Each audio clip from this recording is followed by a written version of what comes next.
కడప రాజకీయాలు ఎప్పుడూ ఆసక్తికరంగానే ఉంటాయి. ముఖ్యంగా అధికార మార్పిడి తర్వాత జిల్లా పాలిటిక్స్ మరింత హాట్గా మారాయి.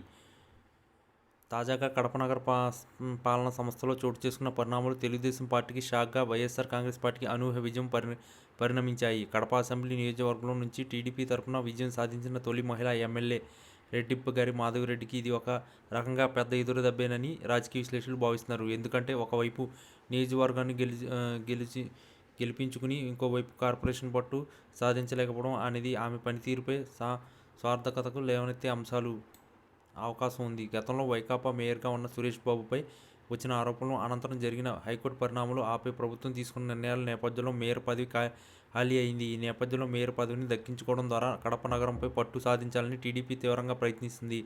స్థానిక ఎమ్మెల్యే మాధవిరెడ్డి పార్టీ నాయకత్వం కార్పొరేటర్లతో మంతనాలు జరిపి టీడీపీ అభ్యర్థిని గెలిపించుకోవడానికి వ్యూహాలు రచించారు. కడప రాజకీయాల్లో మాధవిరెడ్డికి ఉన్న పట్టు, ముఖ్యమంత్రి చంద్రబాబు నాయుడు ఆశీస్సులు ఈసారి మేయర్ పీఠాన్ని తమ వైపు తిప్పుతాయని టీడీపీ శ్రేణులు బలమైన నమ్మకంతో ఉన్నాయి.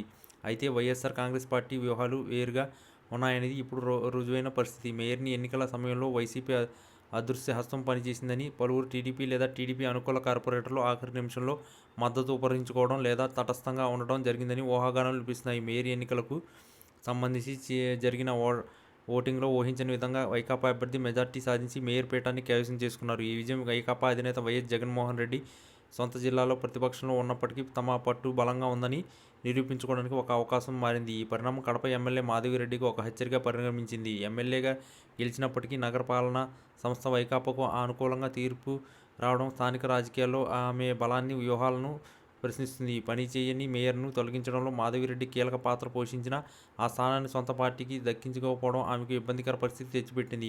మేయర్ పీఠం వైసీపీ కైవసం కావడంతో ఇక కడప నగరాభివృద్ధి పనుల్లోనూ, ప్రభుత్వ నిధులు కేటాయింపులోనూ ఎమ్మెల్యే, మేయర్ మధ్య ఘర్షణ వాతావరణం నెలకొనే అవకాశం ఉందని పరిశీలకులు అభిప్రాయపడుతున్నారు. ఈ అపజయం టీడీపీ వర్గాల్లో నిరాశకు నింపితే వైకాపా శ్రేణుల్లో కొత్త ఉత్సాహాన్ని కలిగించింది. జిల్లా రాజకీయాల్లో ఈ పరిణామం సుదీర్ఘకాలం పాటు ప్రభావితం చూపే అవకాశం ఉంది.